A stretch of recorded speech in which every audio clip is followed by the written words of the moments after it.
memuji Allah ketika dapat musibah itu tidak akan terjadi kecuali dengan iman. Makanya tenang saja. Menangis ada. Jadi jangan kira orang menangis itu semuanya tidak baik. Sampai ada orang yang tidak pernah tahu tentang ilmu ini, dia larang keluarganya menangis. Jadi ketika musibah dia, jangan nangis, jangan nangis. Itu disiksa bapakmu karena kau nangis. Itu salah. Yang dilarang itu niyahah, meratap. Menangis tidak dilarang. Rasulullah sallallahu alaihi wasallam ketika meninggal Ibrahim anaknya, Rasulullah meneteskan air mata, dan ketika membawa jenazah ke kubur, Rasulullah masih meneteskan air mata. Ditanya sahabat, "Ya Rasulullah, pantaskah seorang nabi mengeluarkan air mata karena meninggal anak?" Apa kata Rasulullah? Tidak bolehkah seseorang mempunyai kasih sayang di dalam hatinya? Jadi itu tangisan hubungan ayah dengan anak. Jadi tidak mengapa menangis. Oh, ada yang mengatakan bahwa yang menangis akan disiksa. Ada hadisnya. Rasulullah mengatakan, "Innal mayyit yu'azzab bi buka'i ahli." Mayat bisa diazab dengan tangisan ahli warisnya, tangisan keluarganya. Hadis itu saya lupa perawinya, Pak, tapi bukan dhaif. Ya, bukan dhaif. Nah, kemudian ketika Aisyah memberikan keterangan maksud hadis itu, disebutkan itu bukan menangis ketika meninggal, tapi dulu jahiliyah, orang jahiliyah, untuk membuat dia terkesan orang yang ditangisi karena dia hebat, banyak yang menyesali kenapa dia pergi, maka dibuat drama. Dramanya bagaimana? Dia akan menyuruh orang-orang untuk menangis ketika dia meninggal. Jadi disuruh dengan sengaja, ini kalau saya meninggal, tolong nangis rame-rame. Dia suruh nangis ke anak cucunya.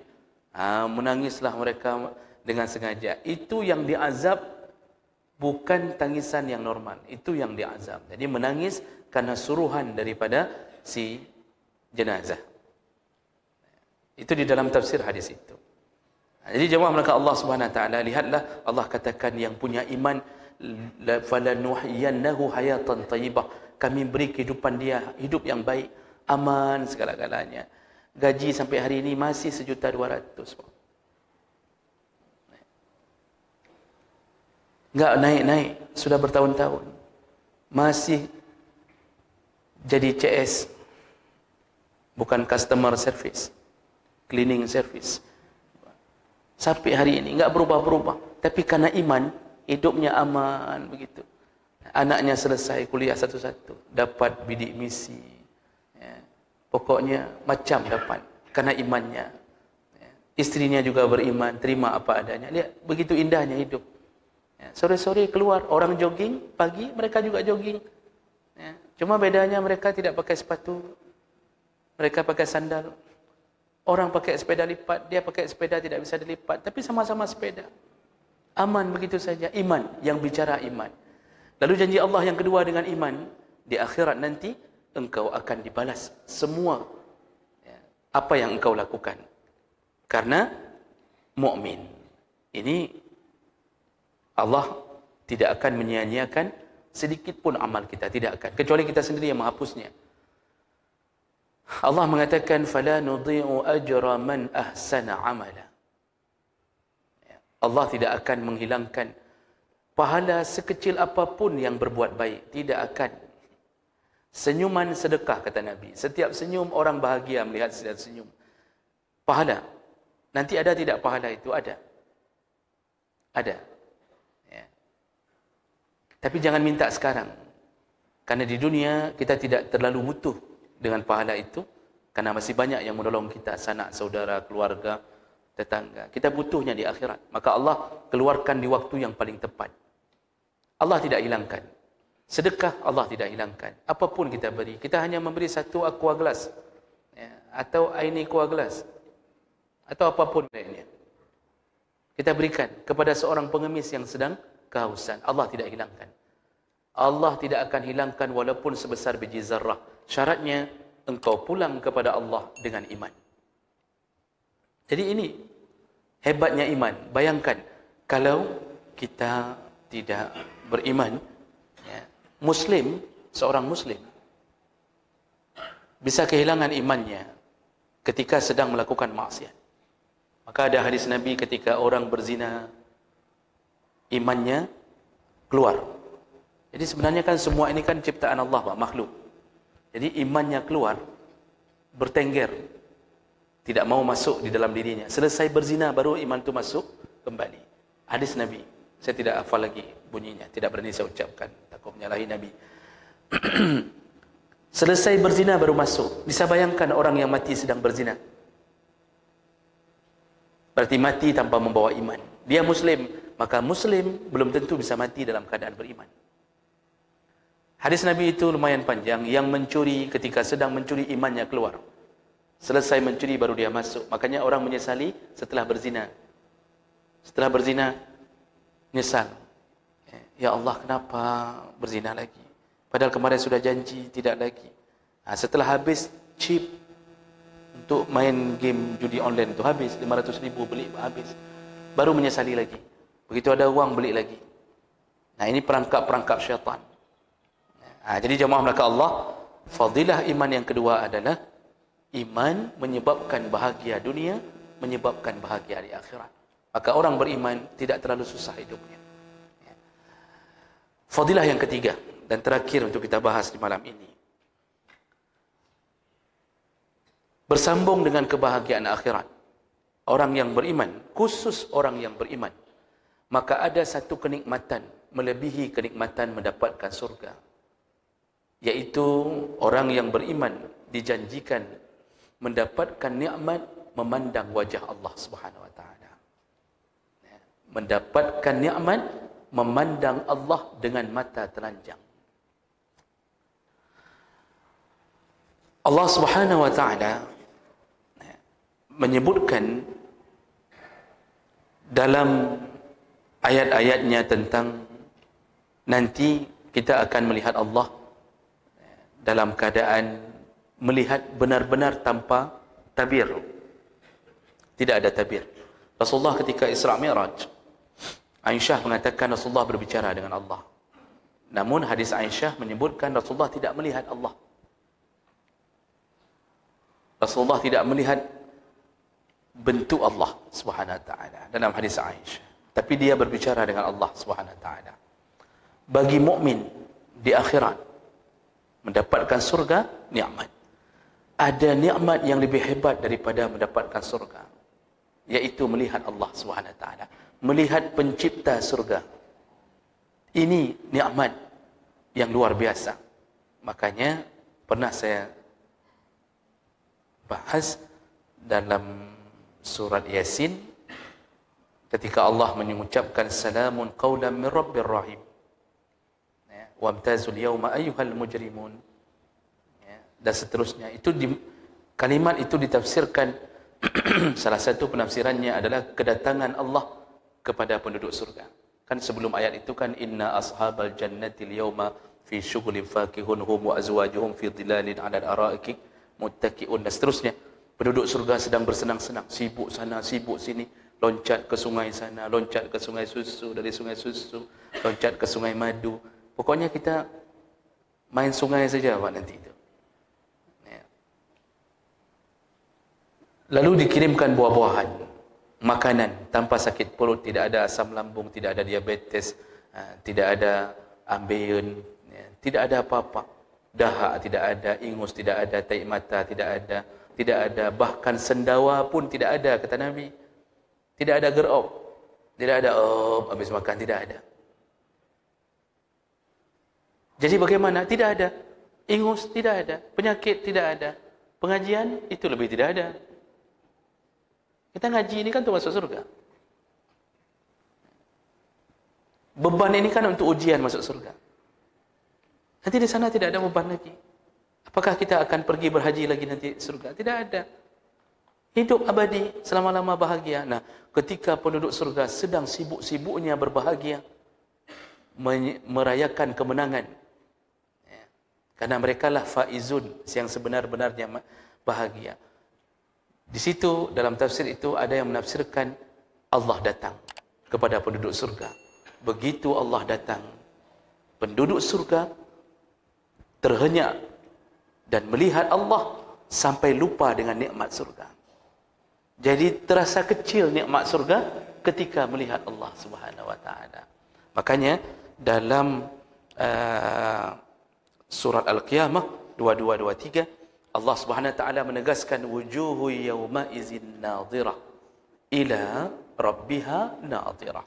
Nanti di akhirat wajah-wajah orang yang masuk surga itu mereka akan berseri-seri.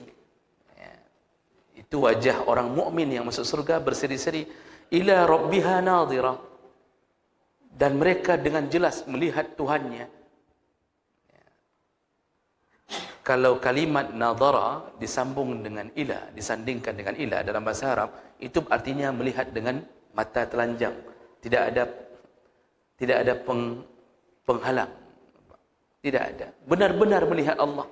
Nah, makanya Nabi SAW menyebutkan dalam hadis riwayat Bukhari, innakum satarawna rabbakum ayanan. Engkau nanti akan melihat Tuhanmu dengan ayan. Ayan itu mata telanjang. Dalam hadis yang lain, Rasulullah SAW menyebutkan, hadis riwayat Bukhari dan Muslim, innakum satarawna rabbakum kama tarawna hadzal qamar. Engkau akan melihat Allah di hari kiamat nanti seperti melihat rembulan. Jadi qamar itu rembulan menjelang purnama. Kita bisa lihat dengan jelas. Wala tudammuna fi ru'yatihi, dan engkau tidak berdesak-desakan untuk melihatnya. Kan sifat di dunia, Pak, kalau ada sesuatu yang ajaib kan kita berdesak-desakan. Ular mati di tengah jalan, berdesak-desak untuk lihat ular. Ular tu aja bingung, ni bodoh kali lihat saya mati saja sampai begini. Berdesak-desak antri, Pak. Nanti tidak ada yang antri, semua bisa melihat Allah dengan jelas, kata Rasulullah. Fa in istata'tum an la tughlabu ala salatin qabla tulu'i syam wa salat qabla ghurubiha faf'alu. Oleh kerana itu kata Allah Subhanahu, kata Rasulullah sallallahu alaihi wasallam, kalau engkau mampu untuk mendirikan salat sebelum terbit matahari, iaitu salat subuh, dan salat sebelum terbenam matahari, salat asar, lakukanlah. Nah, ini maksudnya apa? Subuh dan asar termasuk salah satu amalan yang menyebabkan surga. Rasulullah mengatakan dalam hadis yang lain, man salla bardain, siapa yang menjaga salat dua yang dingin, dakhala al-jannah, wajib masuk surga. Salat subuh dan salat asar, salat terberat di antara 5 salat. Bagi orang normal, bagi munafik semua salat berat. Bagi munafik semua salat berat. Namun yang paling berat munafik subuh dan isya. Namun secara normal, yang bukan munafik, tetap subuh dan asar terasa perjuangannya. Itu salat bardain, salat dua dingin. Salat subuh, kita tenggelam di dalam selimut kita. Salat asar, kita tenggelam di dalam pekerjaan kita. Tanggung. Jadi kantor keluar 4:30, azan jam 4, tanggung. Selalu kalimat tanggung dibisikkan syaitan. Tentu kepada orang-orang yang imannya tanggung. Udah sedikit lagi. Bacut terbit. Kalau kita ke masjid, balik lagi kan capek kali. Bentar lagi dah keluar kantor, sekaligus saja nanti. Contoh begitu. Jadi kalimat ini menyebabkan orang tidak berjamaah pada asarnya. Di sini Rasulullah menyebutkan diikatkan dua salat ini dengan melihat Allah. Artinya mereka akan masuk surga dan akan melihat Allah Subhanahu wa taala. Dalam salah satu ayat Allah Subhanahu wa taala, Allah menyebutkan lillazina ahsanul husna wa ziyadah. Orang-orang yang berbuat baik akan dapatkan berbagai kebaikan, iaitu surga. Wa ziyadah. Allah katakan, dan kami tambahkan ziyadah. Apa itu ziyadah? Para ulama tafsir menyebutkan iaitu melihat Allah. Selain masuk surga, melihat Allah. Nah, Bapak Ibu yang Allah muliakan, banyak hadis-hadis lain yang menyebutkan tentang kita akan melihat Allah, dan laisa bainahu wa bainahu tarjuman. Dalam hadis yang lain tidak ada yang menerjemahkan. Artinya kita bicara dengan Allah nanti itu tidak pakai penerjemah, langsung, tidak pakai perantara. Kita akan bicara dengan Allah seperti Nabi Musa berbicara dengan Allah, seperti Rasulullah berbicara dengan Allah, berbicara dengan pencipta. Itu semua untuk siapa? Hanya kepada mukmin. hanya kepada yang mati dalam keadaan mukmin. Hanya itu. Ini sekaligus menegaskan penduduk neraka tidak akan pernah melihat Allah. Karena melihat Allah nikmat, maka penduduk neraka tidak boleh dapat nikmat sedikit pun. Permintaan penduduk neraka setelah tidak dihentikan azab, mereka minta berhenti azab sebentar saja. Allah mengatakan tidak ada. Tidak ada istirahat untukmu hari ini. Kata Allah. Lalu minta lagi yang terakhir permintaan mereka untuk diberi minuman. Dan mereka mintanya bukan lagi ke Allah, kepada penduduk surga. Penduduk surga pun mengatakan, kami tidak diizinkan memberi minuman surga untuk kalian. Jadi minuman mereka apa? Ghislin. Minuman darah dan nanah bercampur, dikeluarkan dari api neraka. Itulah minuman mereka. Melihat Allah tidak mungkin, karena itu nikmat. Penduduk neraka tidak pernah melihat surga. Penduduk surga akan melihat neraka. Ketika kita meniti titian sirat, yudrabu baina yadayhi as-sirat, kata Rasulullah. Nanti kita akan melewati titian sirat. Dari lembah, ujung lembah pertama, lembah neraka. Neraka itu kan bentuknya wail, lembah, jurang. Jadi diikat jembatan pertama dari awal neraka menuju ke pintu surga. Penduduk surga melewati jalan akan melihat neraka. Penduduk neraka tidak pernah melihat surga, karena surga berpintu dan hanya dibuka oleh orang mukmin setelah dibuka oleh Nabi pertama sekali. Kenapa penduduk surga disuruh lihat neraka? Pertama, agar mereka meyakini yang mereka dengarkan di Al-Quran waktu dulu, yang mereka baca ternyata ada Jahannam, biar mereka dibuktikan Allah benar-benar ada ternyata. Jadi kita ini kan cuma baca-baca saja neraka. Nanti kita semua lihat neraka. Di situ kita mengetahui dengan pasti, inilah yang Allah katakan dulu dalam Al-Quran. Itu manfaat pertama, diperlihatkan ke penduduk surga. Yang kedua, penduduk surga agar bersyukur setelah melihat neraka, mereka bukan penghuninya. Bertambah-tambahlah rasa syukurnya ketika melewati titian sirat. Bertambah-tambah rasa syukurnya. Neraka itu ada, tapi mereka bukan penghuninya. Tapi penduduk neraka tidak pernah melihat surga. Karena melihat surga pun nikmat. Melihat surga pun nikmat. Dan keindahan surga tidak bisa dinikmati oleh penduduk neraka kecuali mereka yang diizinkan untuk diangkat oleh Allah ke dalam surga Allah. Saya dapatkan dalam tafsir Qurtubi, ketika menggambarkan tentang neraka, ada satu hadis dengan derajat yang hasan dari Ibnu Mas'ud.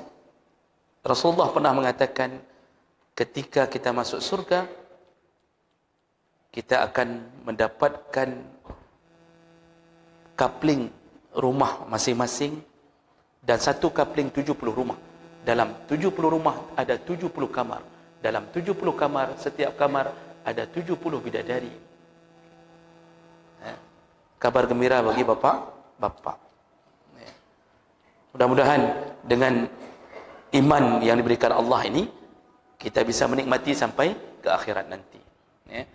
Baik, insyaAllah kita sambung kembali dengan fadilah berikutnya di pertemuan yang akan datang.